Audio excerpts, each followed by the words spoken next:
क्योंकि संसार में रहते हैं तो संसार में राग पूर्वक रहते हैं, रागासक्ति इसको कहते हैं। संसार की रागासक्ति हमको संसार में ही बार बार ले जाती है और स्वरूप स्थिति का हमको अनुभव नहीं है, उसमें मन भी नहीं लगेगा। मन ही होने का कोई वैराग्य हमारे अंदर नहीं है। इसलिए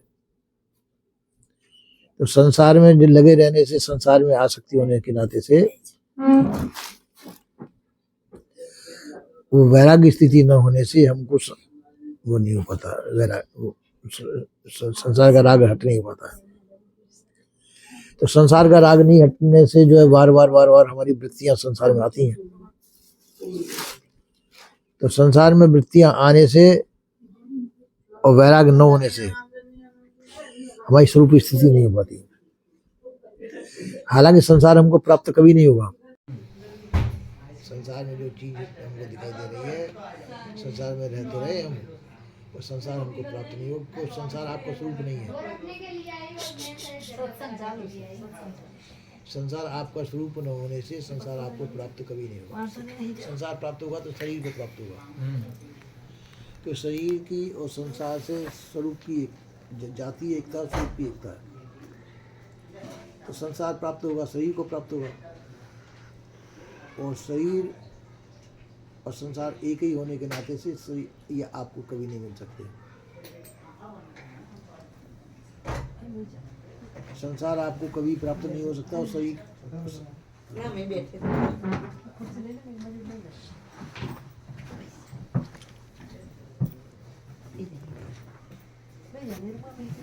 उसके प्रति हमारी रुचि है, और जो प्राप्त हो सकती है उसमें हमारी रुचि नहीं है, उसका हमको ज्ञान नहीं है। तो आप अपने को आपको आप ही प्राप्त हो सकते हैं, संसार प्राप्त नहीं हो सकता। संसार आपको कभी प्राप्त नहीं हो सकता, और संसार की रुचि होने के नाते से हम अशांत रहते हैं, घबराते हैं।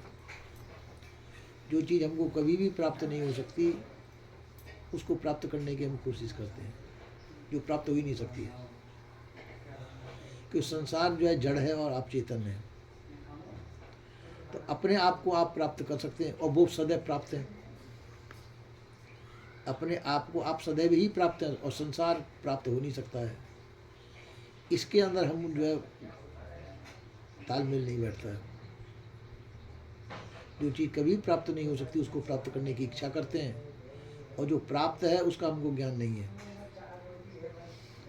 जो सदैव प्राप्त है, जिसका वियोग कभी नहीं होगा, उसको प्राप्त करने की हम कोशिश करते हैं, इसलिए हम अशांत रहते हैं। दूसरी चीज़ यह है कि संसार की रुचि हमारी हटती नहीं, क्यों? अनादिकाल से इसकी रुचि हमारी खत्म नहीं हो पाती। इसको राग कहते हैं, संसार की रुचि को। और राग हमारा खत्म नहीं हो पाता है। राग न छूटने से और हमको शांति नहीं प्राप्त होती। शांति कब प्राप्त हो? जब आप संसार का राग छोड़ दें। तो संसार से हमने संबंध जोड़ रखा है, वो संबंध भी जो है मिथ्या है। जैसे थोड़ी देर के लिए आप मनोकल्पित संसार बना लें अपने अंदर कि मेरा सोने का महल है नहीं, खाली मनोकल्पित है। सोने के महल की आपने कल्पना की, उसमें इतने कमरे, एक कमरा ऐसा होना चाहिए, उसके सामने ऐसा कमरा, सब सोने का, कोई चांदी का है। अब वो मनगढ़ंत कल्पना के द्वारा आपने महल बनाया, तो आपके मन में तो महल बन गया, पर क्या प्राप्त हो सकता है वो? नहीं। उस मनोराज्य के अंदर हम निवास कर रहे हैं हमारा, और ज़्यादा कल्पना करते जा रहे हैं। उसके अंदर ऐसा महल है, उसके अंदर ऐसा वो है, ऐसा वो है, उसके अंदर सोने के पलंग है, ऐसा हुआ है, ऐसा हुआ है, ये कल्पना कर रहे हैं, पर प्राप्त नहीं है। वो चीज़ प्राप्त नहीं हो सकती, पर वो मन के अंदर तो बन गई, मन के अंदर तो वो रचना हो गई, वो वास्तविक नहीं है। वो उसका हम रस भी ले रहे हैं, और फिर रस ले रहे हैं कि हमारे अंदर हमारे सेवक बहुत हैं, हमारी सेवा कर रहे हैं, उसका भी रस लिया हमने। ये सब रस लिया हमने मन के द्वारा। और वो वास्तविक नहीं है। उसका रस लेने में हम अपने वास्तविक रस को भूल गए, क्योंकि वो हमारी वास्तविकता नहीं है। तो वास्तविक जीवन को हम भूल गए, इसलिए हम अशांत हैं। इसका रस लेते जो हमारी नहीं है वस्तु, उसको हम अपना मान रहे हैं। जो हमें कभी प्राप्त नहीं हो सकती, उसको हम सोच रहे हैं कि हमको मिलेगी, इसलिए हम अशांत रहते हैं। जो असली, जो आपका स्वरूप है, असली जो वस्तु है, जो प्राप्त हो सकती है, जो प्राप्त है, जिसका वियोग कभी नहीं हो सकता है,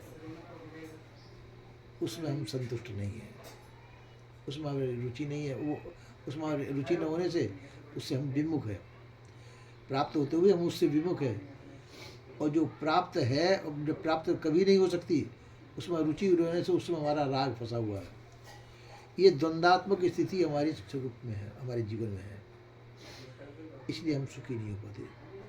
हम कल्पना जगत में प्रवेश करें। ये सब संसार जो है, जो आपको प्राप्त हो रहा है, ये कल्पित है।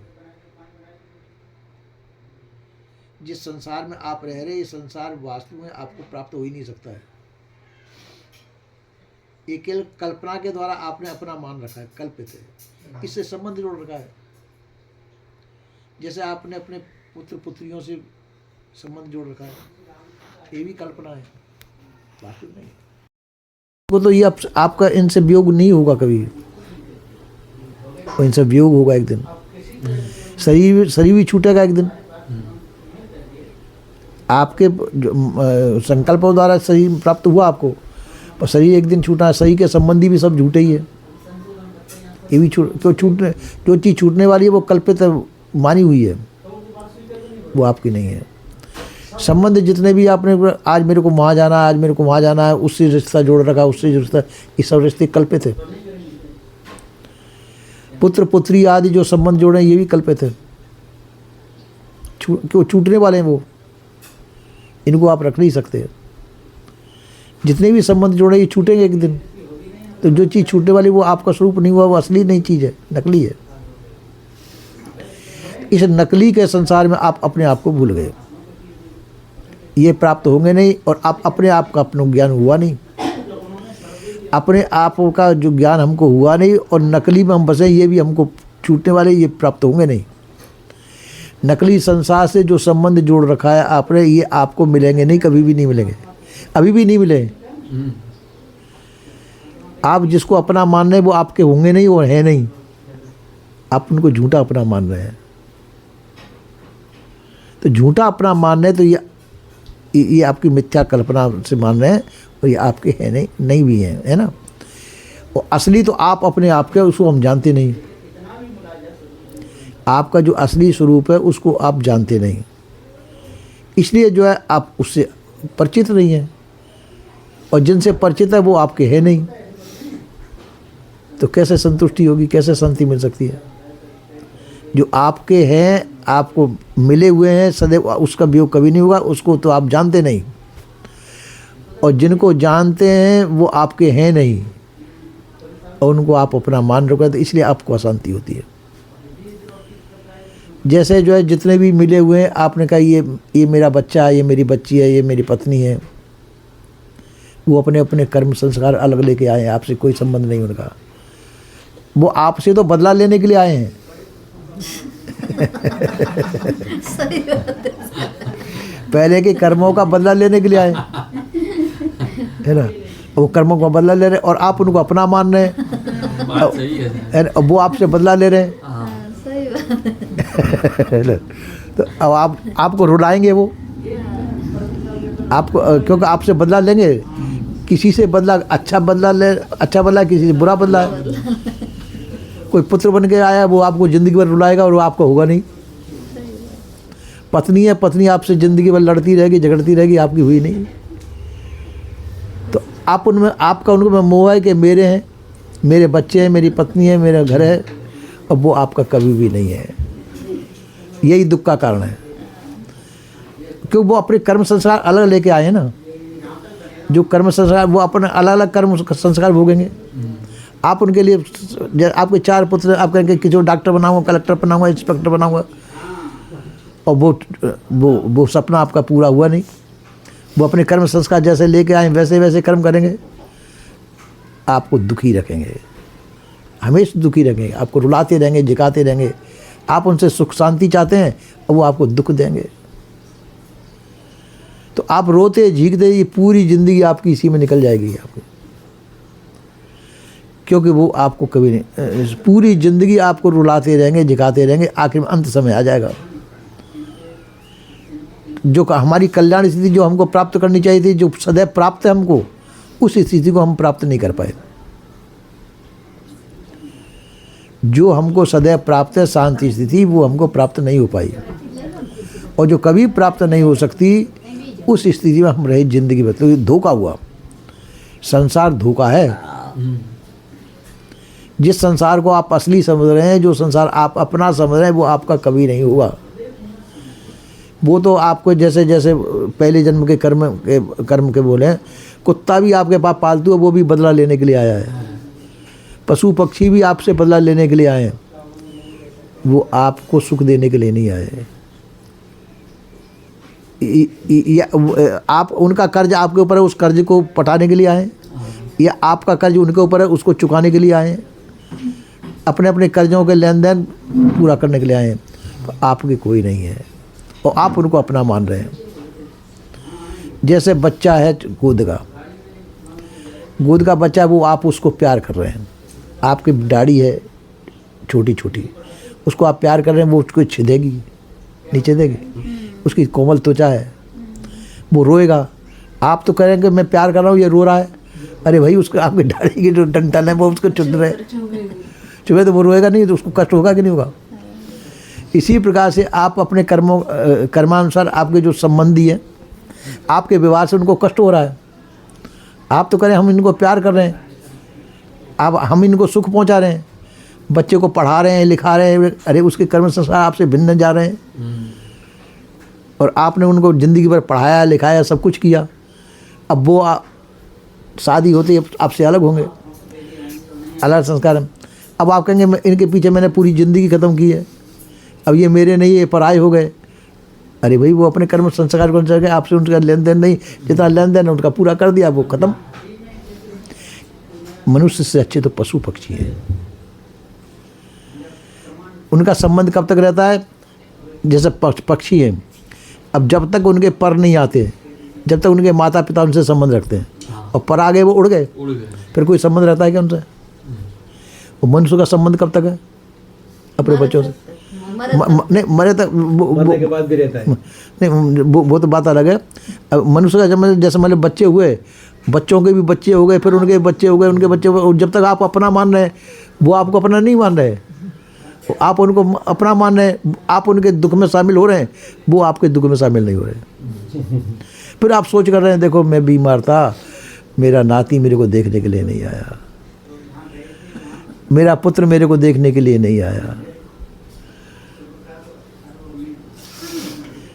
जैसे एक दफ़ा आगरे की बात है, आगरे में एक बुड्ढे बैठे अपने वो बैंक के पास, बैंक खुली नहीं थी जब तक। मैंने कहा थोड़ा सा इनसे दो बात कर लूँ, बुड्ढे हैं। तो मैं उतर गया, मैं कि बाबा अपने अनुभव की बात बताइए आप।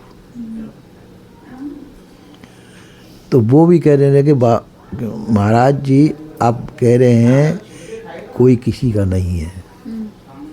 वो मुश्किल से 80 साल के होते, मैं तो जवान था उस समय, कि कोई किसी का नहीं, किसी पे विश्वास नहीं करना चाहिए। मेरे जो है यानी कितने पुत्र बताए, इतने पुत्र हैं और सब विदेशों में हैं। अगर मैं मर जाऊंगा वो सुन लेंगे तो मैं आऊँगा, वो आएंगे जब तक मेरी लाश सड़ जाएगी। अब मेरा उनसे क्या संबंध है? सब विदेश में, वो मेरे को क्या सुख पहुंचा सकते हैं? मेरे 3-4 मकान हैं आगरे के अंदर, किराए पर उठे हुए हैं। ये एक मकान जिसमें हम रह रहे हैं, इसमें जो है मैं रहता हूँ, तो शाम होते ही हम ताला बंद करके अपने बुढ़े बुढ़िया अंदर बंद हो जाते हैं। खुला क्यों नहीं छोड़ा कि चोर चकोर लूट लेंगे हमको? तो हम सुखी नहीं है। लेकिन नौकर रखो, लेकिन नौकर ही हमको लूट लेंगे, मार देंगे, खत्म कर देंगे, मार देते हैं नौकर। नौकर सब वो नहीं है। तो इसलिए कोई किसी का नहीं है, अपने अपने जैसे भुगतते बने भुगतो और इसी में मरो, बस यही जीवन है और जीवन में कोई सार नहीं है। तो मैं कि फिर सार किस में देखा कि ये हमको सार किस में, ये हमको पता नहीं है। मैं कि संसार से बैराग ले लो, संसार से उपराम हो जाओ, इसमें सार है। तुम सत्य हो, संसार मिथ्या है, झूठा, ये संबंध जब टूटे हैं, इन झूठे संबंधों आप रस ले रहे हो, यही दुख का कारण है। जो आपके कभी हुए नहीं और कभी हैं नहीं, उनको आप अपना मान रहे हो, यही दुख का कारण है। इस रस को छोड़ दीजिए, आपके आप ही हैं, जो आपने अपने मान रखे यही दुख देंगे आपको।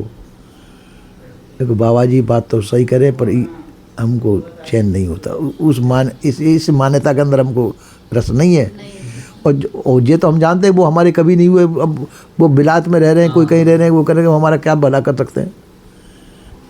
और जिसको हम अपना मान रहे हैं, ये हमको छोड़ना ही पड़ेगा। अब मुश्किल से 2-4 साल जिएंगे हम, बाकी में यहाँ के यहीं छोड़ के जाना ही है हमको। फिर भी जो हम इसको अपना मान करके अपना, अब 2-4 मकान है हमारे, वो किराए बोटे वो हमारे किस काम में आ रहे हैं। उसका जो पैसा आ रहा है, वो पैसा भी जो है यहाँ का यहीं छोड़ के जाना है। उसका भी हमको क्या सुख है, जब तक शरीर है, जब तक कर रहे हैं, शरीर के बाद सब छूट नहीं है। तो सुख किस में, ये हम नहीं जान पा रहे कि सुख किस में है। देखो सबको छोड़ दो तो सुख, जब देखो फिर सबको छोड़ दे, उसमें भी हमको क्या फ़ायदा है। छोड़े हुए तो है ही वो, हमारे पास कोई है भी नहीं। और जो हमको, जिसको हम अपना चाहे, वो भी छूटेगा ही छूटेगा। शरीर भी एक दिन छूटना ही है, ये हम जानते हैं, इतना ज्ञान तो हमको है। पर करें तो करें क्या। अब जंगल में निकलने का हमारे उम्र नहीं है। जंगल और जंगल में निकल भी जाए, चले भी जाए, तो उससे भी हमको क्या लाभ है। तो अब हमारे को बिल्कुल अंधे हैं चारों ओर से, हमको बिल्कुल कुछ दिखाई नहीं दे रहा है। अब जो होगा सो होगा, आंखों में आंसू भी बढ़ रहे हो। तो ये जमाना है सर। तो बिना ज्ञान के संसार में दुख ही दुख है। उस ज्ञान को, सत्य ज्ञान से हम ऊब जाते हैं। सत्य ज्ञान को हम प्राप्त नहीं करना चाहते, सत्य को हम पहचानना नहीं चाहते। वास्तविकता से हम दूर भागते हैं। किसी के सामने कहो कोई तुम्हारा नहीं है, और तुम भी किसी के नहीं हो, इस सत्य को अंदर नहीं घुसता है। वो कहेंगे हमारे कोई नहीं, हमारे सबको इतना बड़ा पूरा परिवार है, हमारे इतने लड़के, इतने बच्चे, इतने नाती, इतने बेटे। वो कह रहे हो आपका कोई नहीं है। इतना मकान है, इतनी दौलत है, बैंक बैलेंस हमारा मौजूद है, कोई किसी। अरे ये आपके साथ जाएगा क्या? कुछ नहीं जाएगा। जिसको तुम अपना मान रहे हो वो आपका है ही नहीं, तो झूठा ही तो मान रहे हैं। तो इससे हम जिंदगी भर भजन नहीं कर पाते। भजन आपका साथ देगा, और भजन पे हमारा विश्वास नहीं, वो भजन हम करना नहीं चाहते हैं। इस संसार के पीछे ही हाय हाय करते करते ही हमारा शरीर छूट जाता है। और जो संस्कार होते हैं वो संस्कार लेकर के आगे के जन्म में जाते हैं। चाहे गाय भैंस घोड़ा गधा ऊँट, जाने किस खानी में जाएंगे। और ये मनुष्य जन्म में ही कर्म बनते हैं और कर्म भोगे जाते हैं। और दूसरे शरीरों में कर्म बनते भी नहीं, भोगने पड़ते हैं। तो ये कर्म भोग का मनुष्य देह ही है। इसका हम दुरुपयोग करते हैं। मनुष्य देह को जिसमें कर्म बनते हैं और भोगने पड़ते हैं, इसका हम दुरुपयोग करते हैं। और अगला जन्म चले जाए, उसमें हम कर्म बनते नहीं। पशु जीवन है, उसमें भोग खानी है। वो तो इस प्रकार से दुरुपयोग होता है। तो इसलिए जो मनुष्य देह है, और मान लो फिर पशु आदि खानी से मनुष्य जीवन में आ भी गए, तो मनुष्य के संस्कार नहीं रहेंगे।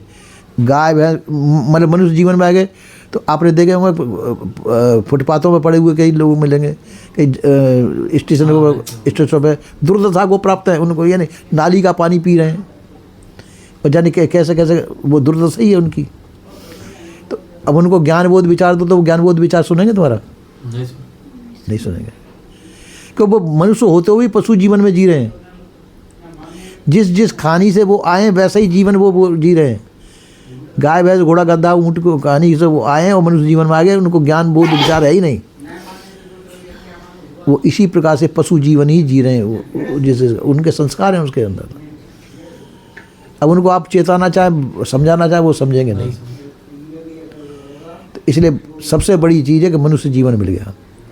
और मनुष्य जीवन में भी हमको सत्संग प्राप्त हुआ, संतों का संग प्राप्त हुआ। इससे लाभ नहीं उठा पाए तो और कोई लाभ है नहीं तुम्हारे पास। इससे लाभ पाके आप अपना जीवन कल्याण कर सकते हैं, अगर जीवन रुचि है तो जीवन कल्याण में। और यदि इससे हम जीवन कल्याण नहीं कर पाए तो और कोई खानी नहीं जिसमें आप कल्याण कर सकते हैं, और कोई सुख नहीं जिस सुख को आप प्राप्त कर सकते हैं। आपका सुख आपके पास है और वह त्याग वैराग्य के द्वारा ही प्राप्त हो सकता है, और मनुष्य जीवन में ही प्राप्त हो सकता है। अगर ये मनुष्य जीवन को हमने नहीं समझा बूझा तो समझो फिर कोई समझे बूझेगा नहीं, फिर जाने कौन सी कहानी में जाए ये कोई पता नहीं।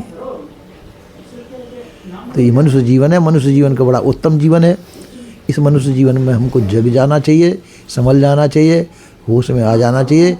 गैर होशी में ये मनुष्य जीवन को नहीं बिताना चाहिए, ऐसा संतों का मत है। पर हम इसको भूल में गंवा रहे हैं, ये बहुत बड़ी भूल है। मनुष्य जीवन में को हम भूल में गंवा रहे हैं, गैर होशी में गंवा रहे हैं। मनुष्य जीवन में कोई भी अपना कल्याण कर सकता है, और खानियों में जाएंगे उसमें कल्याण नहीं होगा, क्योंकि ये विवेक मनुष्य खानी में, और खानियों में विवेक नहीं है। और बिना विवेक के कल्याण नहीं हो सकता। इसलिए हमको जो है मनुष्य जीवन पा करके अपने कल्याण की इच्छा करनी चाहिए। और ये तो सब जो चीज़ हमारे पास है ये तो सब ख़त्म होने वाली चीज़ है, छूटने वाली चीज़ है। ये हमारे काम कोई आने वाली नहीं है। न लड़के बच्चे हमारे काम आएंगे, न हमारे संबंधी हमारे काम आएंगे, न संपत्ति हमारे काम आएगी। आपकी कमाई ही और आपका विवेक ही आपको काम आएगा। उसको सही कर लो तो सही है, और नहीं करोगे तो भूल रहे हैं, हम रास्ता भूल रहे हैं। तो रास्ता भूले नहीं, रास्ते को पकड़ें। उसके लिए सत्संग ही एक सहारा है। सत्संग का सदुपयोग कर लिया हमने तो ठीक है, बेड़ा पार है। और यदि रास्ता भूल गए, हम रास्ता भूले तो बेड़ा गर्क है। इसलिए मनुष्य जीवन ही हम सुधार का रास्ता है। इसमें हमको सजग और सावधान हो जाना चाहिए। दिखने वाली जो चीज़ है ये माया है, और ये माया साथ नहीं देगी। एक कहानी सुनाता हूँ। एक दफ़े अर्जुन ने कहा कृष्ण से कि भगवान आप मायापति हैं, आपके दर्शन तो मैं कर रहा हूँ, पर आपकी माया के मैंने दर्शन नहीं किए। लोग बाग कहते हैं माया बड़ी दुष्कर है, ऐसा है वैसा है माया करना, पर जबकि वो माया कैसी है, मैं माया को देखना चाहता हूँ।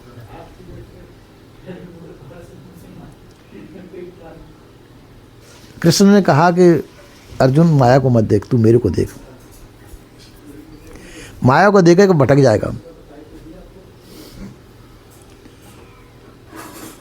कि नहीं भगवान, आप जैसे साथी होते हुए मैं माया के दर्शन नहीं कर पाया, तो कब देख पाऊंगा मैं माया को? आप तो मुझे बचा भी लेंगे, माया में फंसने नहीं देंगे, तो मुझे माया के दर्शन करा दीजिए। क्योंकि ठीक है, कृष्ण ने कहा माया के दर्शन कराता हूँ। एक दिन कृष्ण ने कहा कि अर्जुन लो रथ तैयार है, बैठो रथ में। कि कहाँ जाना है? कहा बस ये मत पूछो, मैं ले चलूँ वहाँ। चलो। रथ में बैठ के अर्जुन को लेकर के कृष्ण चलते हैं। एक बहुत बड़ा तालाब मिलता है। एक अर्जुन ये तालाब है, तालाब में स्नान करके आओ, मैं यहाँ बैठा हूँ। जब तक घोड़ों को सस्ता लेता हूँ और तुम तालाब में। तो सब बर्बाद कर दो। अब बोले मत बीच में। हाँ। उसने कहा कि हाँ,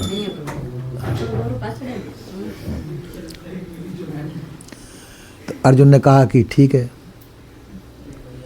अर्जुन जो है तालाब में स्नान करने जाता है, और सब जो है कृष्ण जो है घोड़ों को खोल करके वो करने लग गए। तो अर्जुन ने जैसे तालाब में डुबकी लगाई, जैसे वो स्त्री का रूप बन गया, औरत का रूप बन गया। और वहाँ कृष्ण वगैरह सब गायब। उनकी याद भी नहीं कि मैं कृष्ण के साथ में आया हूँ। अर्जुन देख करके अपने आप को स्त्री रूप में देखे, मैं तो अर्जुन हूँ, गांडीवधारी अर्जुन। मैंने महाभारत विजय महाभारत में वो बड़े बड़े को छकाया, और ये मैं क्या हो गया, कोई मेरे को देखेगा क्या कहेगा। इस सोच में निकल करके वो एक चट्टान थी, मैं चट्टान पे बैठ गया अर्जुन। तो उसने कहा कि शर्मिंदा होकर, वहाँ से एक राजा के साथ में कुछ सिपह सालार थे। राजा ने सोचा कि सुंदर स्त्री है, ये यहाँ इकल्ली बैठी है, इसको चलो रानी बना लेते अपन। तो उसको राजा ने ले लिया साथ में, राजमहल में ले आया, अपनी रानी बना दिया अर्जुन को। अर्जुन सोचा मैं राजा था और मैं अर्जुन हूँ और ये मेरे साथ में क्या हो रहा है, बड़ा सोच में अर्जुन, पर वो परवश था, क्या कर सकता था। तो उसको राजा ने अपनी रानी बना लिया अर्जुन को। अब जाके फिर बहुत दिन उसको हो गए, उसके कई बच्चे भी पैदा हो गए अर्जुन के। अब जब समय आता है तो फिर वो त्योहार पड़ता है, उसी तालाब में फिर नहाने जाना है। तो वहाँ तालाब में पहुँच गए नहाने के लिए, तो अर्जुन नहाया उसमें, तो फिर वो अपने पहले रूप में आ गया। और वो कृष्ण का वो रथ भी दिखाई देने लग गया। एकदम अर्जुन निकल करके तालाब में से सीधा रथ में आया। तो कृष्ण पूछते हैं कि अर्जुन तुम तो कह रहे थे कि मैं 1 घंटा लग जाएगा मेरे नाम, तुम तो 10 मिनट में आ गए, तुमको तो 10 ही मिनट लगी हैं, तुम कह रहे थे 1 घंटा लग जाएगा नहाने में। अब अर्जुन कह रहा है कि मेरे सब काम हुए मैं दूसरे राजा के रानी भी बन गया, बच्चे पैदा भी करे आया, और ये कह रहे हैं कि 10 मिनट ही हुई अभी। अब अर्जुन ने कोई बड़ी सोच में अर्जुन और रथ में बैठ गए और कृष्ण चलाने लगे रथ को। कृष्ण ने कहा कि अर्जुन यही माया है, जो तुम देख के आए हो ये माया का रूप है, और सब इस माया के चक्कर में भूले हुए हैं, इसको ही माया कहते हैं। अब उस समय पर तेरे को कुछ भी याद नहीं है, माया इस तरह से बुला देती है।